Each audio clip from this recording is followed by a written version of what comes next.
No less than the Chief PNP talked to me about that. Ang sinabi niya at gusto niyang iparating sa ating mga kasamahan sa media na there is no sacred cow dito sa gagawing investigation, even if it means holding liable ang isang former Chief PNP. Yun lang ang sinasabi niya na we welcome this statement. Although sinasabi ni General Villanueva, I myself ay nakikinig kahapon, ay sinasabi naman niya these are just rumors, but these are serious rumors involving a former Chief PNP. So we're talking about 24 names because 29 na yung nauna. Si General Marbil is the 30th Chief PNP. So nagbilang kami. So 29 minus 5 na patay. So we're talking about 24 names.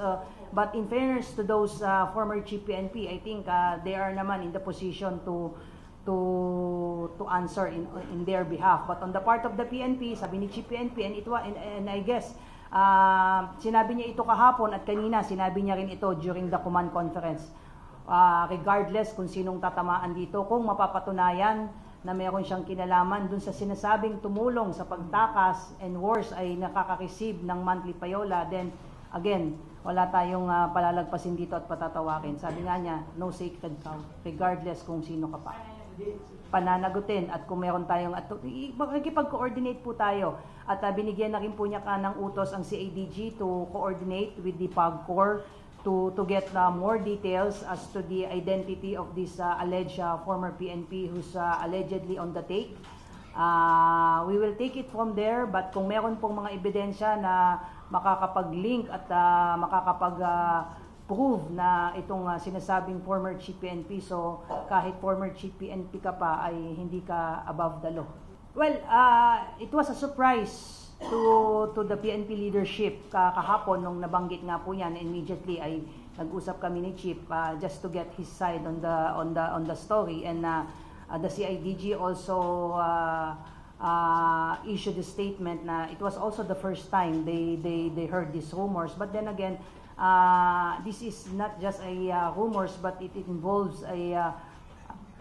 possibly a former Chief PNP saying na maaring may kinalaman dito sa pagtakas niya, and not only that ay sinasabi na mayroong kasama sa monthly payola, and this affects the whole organization.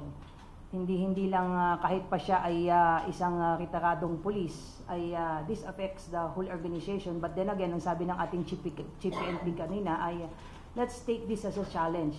Hindi tayo dapat malomokal kasi time and again napatunayan naman po ng PNP na kahit sino pa po ang dapat kasuhan at dapat hulihin ay wala tayong sisinuhin dito. Ikaw man ay isang ordinaryong patrolman or isa kang mataas na opisyal ng PNP.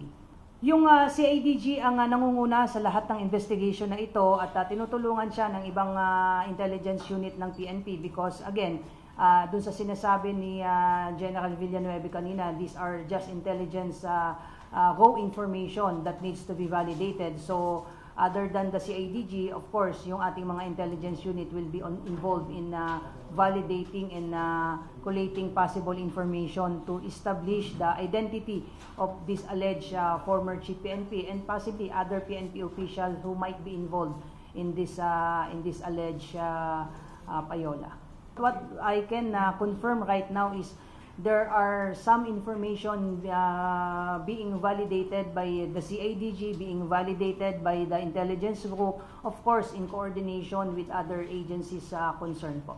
Napaka-general nung sinabi, former Chief PNP, hindi sinabi na during the time na nag-start ang POGO. So everybody who's served as Chief PNP is a suspect. So in fairness to those 24 individuals, I guess, sabi ko nga, they are naman capable of defending themselves. But as soon as we have the names, as soon as General Villanueva will reveal who's this person, I think all this former Chief PNP is a suspect. But sabi nga natin, ay mismong si Chief PNP ang nagsabi kanina, wala tayong sisinuhin, kahit sino pa siya, magpa-file tayo ng kaso, at inulit niya kanina na pagtulong-tulungan natin dito at hindi sana ito makaapekto sa moral ng PNP, kundi bagkus mag-serve ito as a challenge to everyone who's member of the PNP na hindi ito magiging hadlang para magtuloy-tuloy tayo, hindi mawawala yung focus natin. But